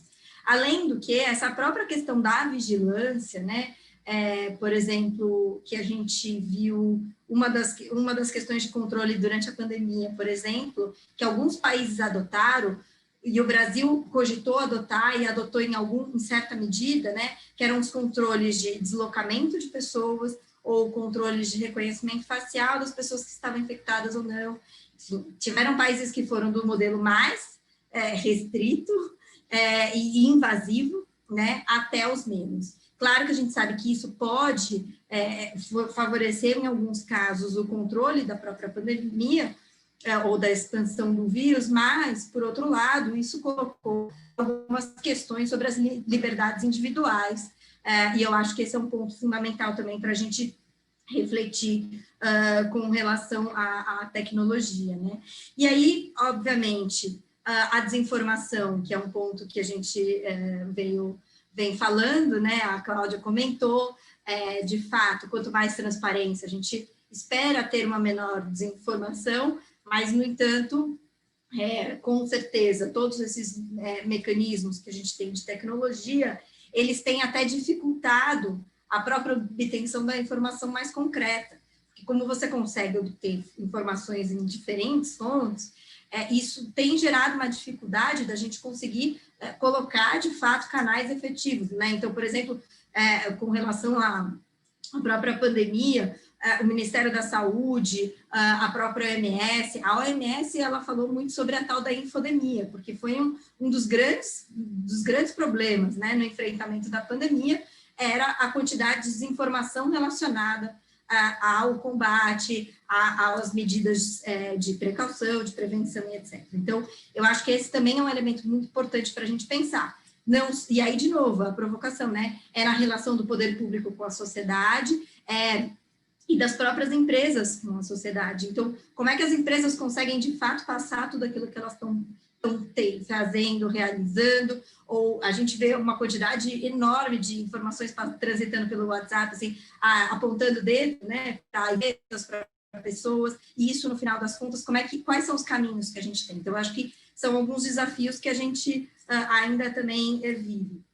E aí, por último, acho que talvez uma provocação até um pouco maior, assim, com relação à fragilidade enquanto nação, né, frente às big techs. Então, a gente transitou para um modelo muito tecnológico, os nossos dados estão todos nas nuvens, né, e, no final das contas, isso não está necessariamente nem sob poder, né, de a gente questionar o controle, por exemplo, nacional. Essas nuvens, elas estão fora, essas big techs, elas dificilmente respondem. Então, por exemplo, o parlamento canadense, americano, em determinados momentos, chamaram as grandes empresas de tecnologia e elas não compareceram ou não responderam. Então, eu acho que, assim, a gente evoluiu bastante, tem várias perspectivas positivas do que a tecnologia pode trazer para a gente, mas eu acho que a gente tem alguns pontos para se preocupar daqui para frente e para trabalhar melhor, inclusive pela perspectiva da integridade, né? Então, acho que era isso. Espero não ter me estendido aqui no tempo. Essas meninas ainda estão com um olhar tranquilo, porque você falou do tempo. Paula, muito obrigada. Obrigada, Alexandra. Obrigada, Cláudia. Gostaria de dar as boas-vindas ao meu presidente, o Dr. Yuri Sayoni, que conseguiu se juntar a nós. Aproveitar, antes de fazer a pergunta de desfecho a ele para agradecer, em nome meu e das demais organizadores e apoiadores, pela confiança em deixar com que a gente conduzisse a ideia e especialmente que eu conseguisse te representar no início. Espero que depois você vai conseguir ver a gravação, temos evidências objetivas, você vai conseguir dizer se a representação foi bem feita ou não. Doutor Yuri, obrigada. E para a gente seguir aos finalmente, fiquei encarregada, então, de perguntar ao doutor Yuri a respeito, né? Bom, aqui fizemos um giro 360, falamos público, privado, terceiro setor e miríade entre eles, né? Muito bem feita pela Paula, representando o Instituto Ethos. E perguntar, então, ao doutor Yuri, que aqui representa a OAB, quais os movimentos da OAB, quais as ações que a OAB, através das suas comissões, desenvolveu esse ano, um ano tão atípico, diante aí da crise da pandemia provocada pela Covid-19, no combate à corrupção, diante do fato de que a gente sabe a importância da OAB à frente dessa bandeira. Doutor Yuri, está com você a palavra. Bom, me desculpe pelo meu atraso, eu tive um contratempo por causa de uma outra programação, enfim, final de ano, essa loucura. Me lembro do 9 de dezembro do ano passado, que eu consegui estar em 3 estados diferentes no mesmo dia.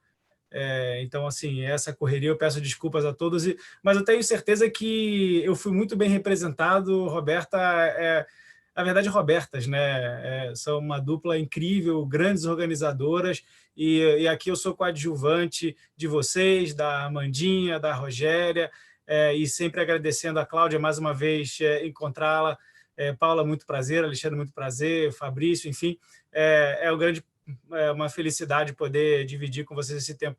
Eu sei que eu cheguei no final das provocações, mas aqui, me valendo da minha prerrogativa de ser abusado por último, eu acho que esse tema das novas tecnologias desperta um outro aspecto de compliance, que é o fato de que as novas tecnologias melhoraram alguns aspectos de negócio, criaram oportunidades mais simples para negócios que eram regulados ou que já tinham um tipo de tratamento tradicional, e eles acabaram se colocando, às vezes, até abaixo do radar regulatório. Então, por exemplo, hoje, um grande desafio que a gente tem é como implementar compliance de prevenção à lavagem de capitais para fintechs, porque a depender do tipo de transação que você faz na sua fintech, você não é regulado do Banco Central.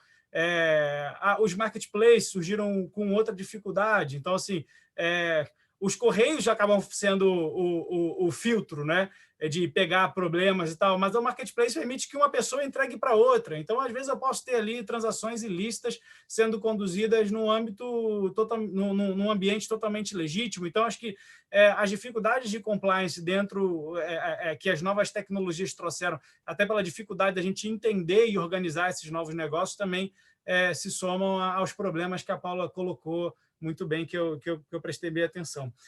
Mas respondendo a sua pergunta, Roberta, o ano foi difícil para todo mundo, eu acho que foi um ano muito estressado, em que o mercado sofreu muito, o mercado de compliance especialmente sofreu muito. Eu fiquei muito triste de ver amigos perdendo o emprego por conta de downsize que as companhias tiveram que sofrer.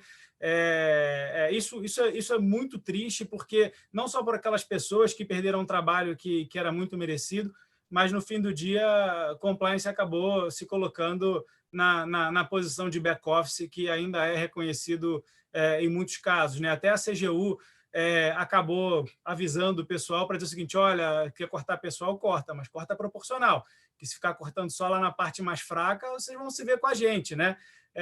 Então, assim, esse tipo de mensagem é muito importante, e talvez nesse momentinho de retomada, em que a gente está vendo essa nova onda de IPOs, né, e agora todo mundo se listando no novo mercado, que precisa ter uma diretoria estatutária, a B3 ela passa a se preocupar também na hora do formulário de referência para entender qual é a composição de headcount das áreas de compliance, não só olhar uma narrativa alacoso de como você desenhou o seu programa. Então, assim, eu estou muito feliz de ver que, por outro lado, esse movimento de retomada econômica vai devolver para a área, para a prática, um posicionamento que não deveria ser perdido, né, ao longo desses anos de conquista. E a nossa comissão, nesse tempo, ela conseguiu atuar promovendo algumas discussões, tivemos alguns eventos, alguns debates em foros diferentes, mas talvez eu acho que a maior contribuição que a gente vai entregar agora no final do ano é o encaminhamento da sugestão de alteração do provimento 188. Finalmente terminamos todas as consultas, tivemos um comentário, uma contribuição importante da Rogéria também, que foi incorporada e consta da redação final que vai ser encaminhada para o colegiado do Conselho Federal.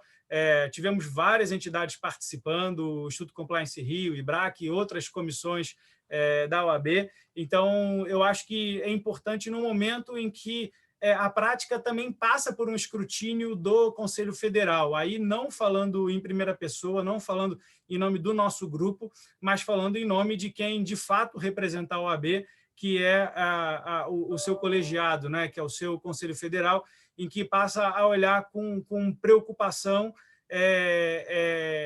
a atuação de consultorias e de escritórios estrangeiros.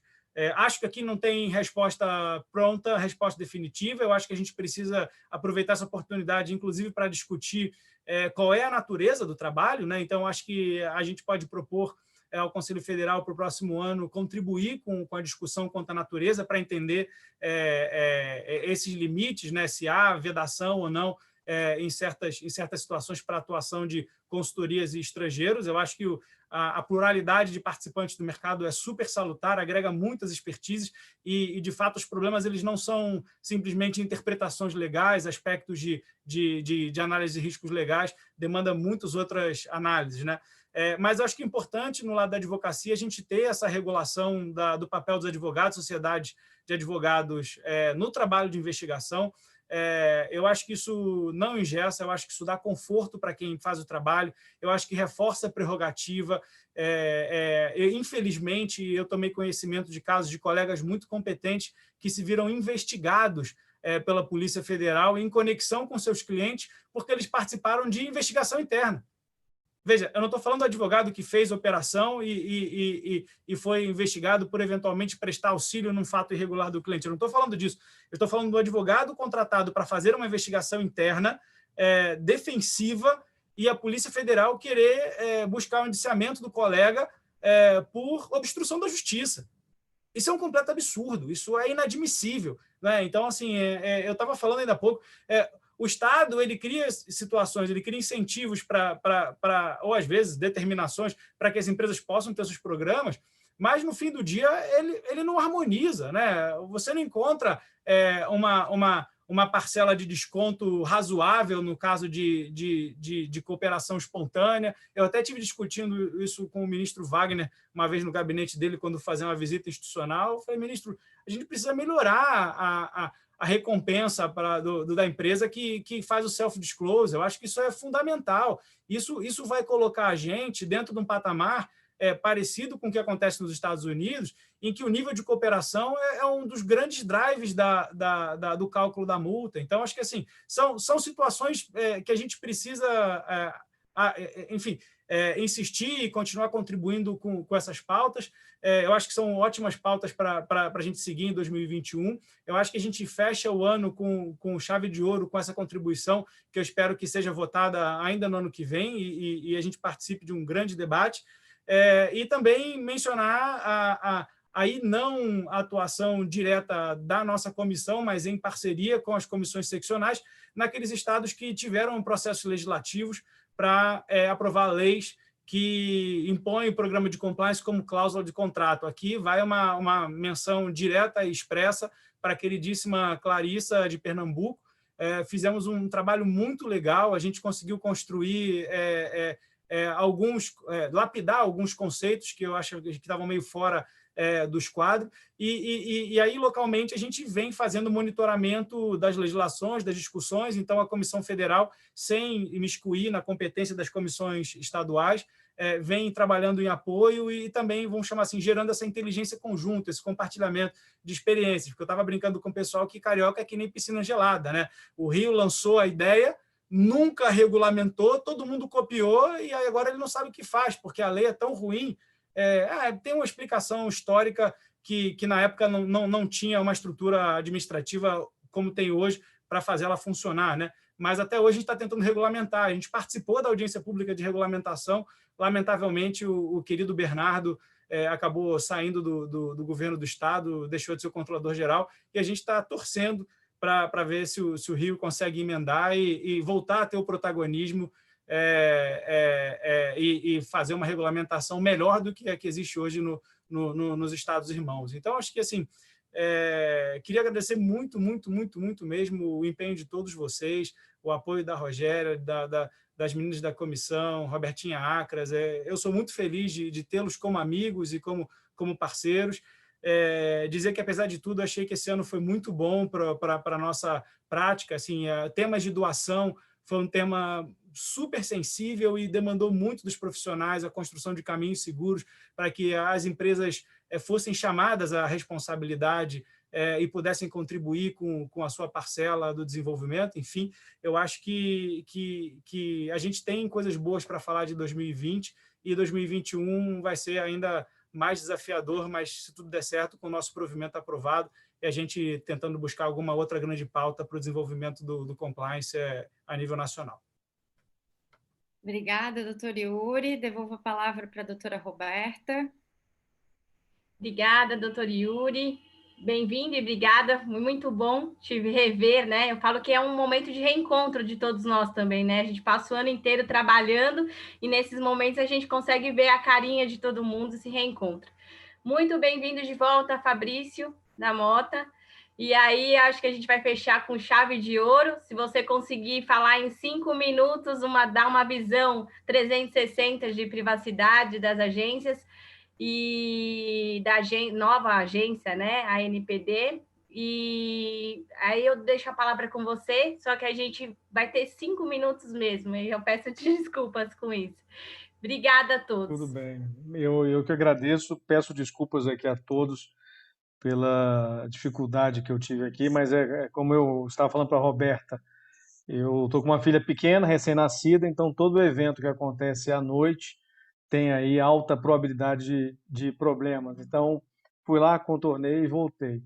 Mas, bom, vou tentar ser bem sintético, então, nesse pouco intervalo que a gente tem, restante. É claro que o assunto tem um apelo enorme e a Autoridade Nacional de Proteção de Dados, ela se insere dentro desse contexto também de integridade e da necessidade de se colocar como um órgão que precisa zelar não somente por uma transparência própria, ou seja, a própria autoridade se revelando, até porque é um órgão novo, é um órgão que tem uma natureza jurídica bastante comum, é um órgão da administração pública indireta, mas que tem uma formatação ímpar, né? Não há nenhum outro órgão da administração pública de qualquer dos entes federativos e de qualquer dos poderes que tenha a formatação, que tenha autoridade. Então, ela é um órgão vinculado à presidência da República, ela é um órgão também pertencente à administração pública indireta, direta, mas ela tem uma formatação absolutamente plural, um desenho institucional como nunca se viu. Ela, ao mesmo tempo em que ela é um órgão que fará parte desse contexto da presidência, ela também tem um conselho consultivo, ela tem um conselho diretor, os seus diretores são dotados de autonomia técnica e decisória, esses diretores têm mandato, foram sabatinados pelo Senado, não tem nenhum outro órgão com essa subordinação e com essa vinculação institucional e administrativa que tenha um nível de exercício do poder democrático como tem a ANPD. Ou seja, foi necessária a intervenção de um outro poder para que os diretores da ANPD, sendo essa, de novo, um órgão da administração pública direta, para que eles pudessem ter a autonomia que a própria lei pretende conferir. E ainda assim não foi a autonomia que todos desejávamos, né? Claro que havia uma dificuldade orçamentária, uma dificuldade institucional, política, inclusive, de criar uma nova agência reguladora. Então, enfim, mas a autoridade ela tem essa característica bastante peculiar e, claro, todos os problemas decorrentes disso, porque, vejam, até para falar sobre questões simples, como conflito de interesse, é uma questão bastante comum a esse tipo de debate. Todos os membros do Conselho Nacional de Proteção de Dados, eu, inclusive, estando ali como membro indicado pelo Senado, todos nós estamos no mercado, todos nós trabalhamos, e isso já gera uma dificuldade, porque todos os agentes de tratamento estão sujeitos à jurisdição da autoridade, sejam agentes de tratamentos públicos, sejam agentes de tratamento privados. Então, isso já vai gerar, como já está gerando alguma discussão também, até porque a nossa LGPD não conferiu aos membros do Conselho nenhum tipo de atenção com relação a conflitos de interesse ou até mesmo disposições como a quarentena. A quarentena ficou dedicada aos diretores. Os diretores, quando deixarem o órgão, terão de passar por um período de quarentena por força de lei. E várias outras questões. É interessante observar que, como a autoridade ela é pertencente ao sistema administrativo da Presidência da República e, portanto, da própria Administração Pública Federal, ela tem também órgãos correcionais. Ela tem uma corregedoria que está integrada ao sistema correcional federal. Então, isso já é um elemento muito forte também. Tem uma ouvidoria também, ou seja, um espaço de diálogo e de um locus para recebimento de reclamações, petições, qualquer manifestação da sociedade, do cidadão, também tem esse espaço dedicado, que também compõe o sistema de ouvidorias do governo federal. Então, isso é também um outro elemento importante.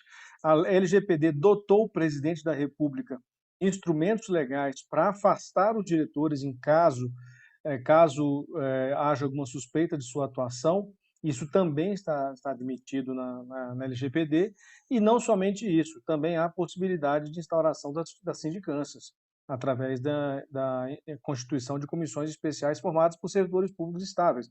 Ou seja, não foge em nada do que nós já estamos observando e dos sistemas que são já bastante consagrados para a administração pública federal.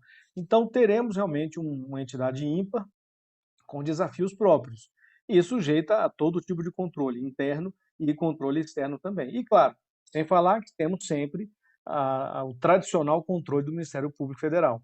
Esse também bastante comum, improbidade administrativa, ações de qualquer outra ordem. Tivemos agora recentemente uma decisão da Justiça Federal, que depois foi revertida, de afastamento de diretores de agência reguladora. Bom, se há possibilidade judicial, jurídica, de afastar diretor de agência reguladora, que dirá os diretores da ANPD, que nem natureza de agência tem. Então, enfim, são elementos aí que eu só vejo como positivos para assegurar a lisura, assegurar a moralidade desse órgão que é tão novo, mas ao mesmo tempo tão importante para a nossa sociedade. Não sei se falei em 5 minutos, eu sei que eu quase não respirei. Então, me dê aí um feedback, eu vou ficar por aqui. Obrigada, Fabrício. Foi ótimo, como sempre. Falou em 4 minutos. Acho que a gente está chegando no final agora, né? Eu queria ver se a doutora Rogéria quer dar algumas palavras finais, ou o doutor Paulo também, para a gente terminar. Paulo Roberto. Obrigada. Eu queria aproveitar essa oportunidade para falar que eu estou encantada. Foi realmente maravilhoso, como de fato eu sabia que seria, ouvir esses profissionais maravilhosos falando e dividindo conosco toda a sua experiência profissional, toda a sua experiência de vida mesmo, cada um no seu quadrado, como diz a música.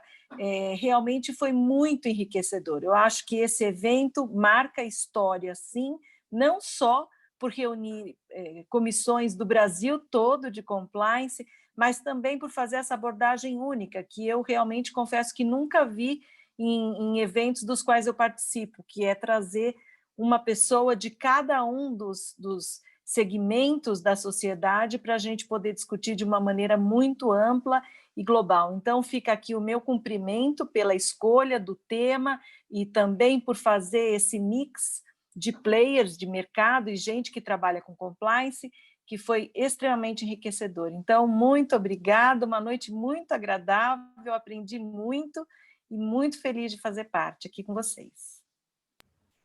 Doutor Paulo Roberto? Bom, faço das palavras da doutora Rogéria as minhas palavras. Realmente, além da noite agradável, a gente acabou adquirindo alguns conhecimentos, especialmente eu, que não sou dessa área de compliance, muito bom, né? Não é à toa que vocês se apaixonam pela matéria, porque realmente ela é algo muito diferenciado do que a gente está acostumado dentro do direito. Eu já com 30 anos de profissão, a gente meio que se habitua, né, dentro daquele formato. Então, é muito bacana, muito bacana. Eu gostaria, mais uma vez, de agradecer a participação das Robertas, ambas, né, pela dedicação, a doutora Rogéria, deixa eu ver aqui, doutora, a senhora Paula, não é doutora, mas para mim o conhecimento é tão grande quanto, viu, Paulo? Então, não tem problema nenhum. Gostaria de agradecer a presença do doutor Yuri, né, que chegou um pouquinho depois, mas também abrilhantou aqui. Doutor, acho que o senhor já veio aquecido da outra participação, já chegou com tudo numa boa, parecia que estava desde o começo. Doutor Fabrício também, doutora Amanda, enfim, né, doutor Alexandre, que também, o senhor Alexandre, que está aqui, que também fez uma explanação fantástica, e a Cláudia, né, a Cláudia também tem uma eloquência e uma facilidade para passar as informações que realmente me surpreendi bastante. Agradeço muito mesmo, Fabrício, a todos que de alguma forma puderam colaborar e enaltecer esse trabalho que está sendo feito aí. Parabéns. Eu não sei, Roberta Acras, se a doutora Daniela, a minha vice, está aí, gostaria de dar uma palavra também. Aí agora você encerra como entender melhor, por favor. Obrigado. Eu que agradeço. Doutora Daniela tá por aí?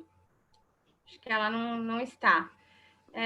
Acho que o final é essa junção de intenções, de propósitos, e todos nós juntos, a gente está fazendo acontecer, né? A gente está construindo coisas juntos, que é o mais importante. Então, uma boa noite para todos, muito obrigada, e que já estou pensando no próximo aqui. Se vocês gostam da energia, já estou pensando no próximo. E a gente se vê nos próximos. Falei que você é incansável, que você não tem fim. Essa mulher tem um gás que, nossa, ninguém acompanha, não. Ninguém acompanha. Vamos fazer um registro? Sim. Vamos, importante? Vamos. Você consegue printar daí? Eu vou tirar aqui do celular para a gente ter duas formas. Espera aí, vou printar. printar. Melhor nisso. Vamos contar no 3.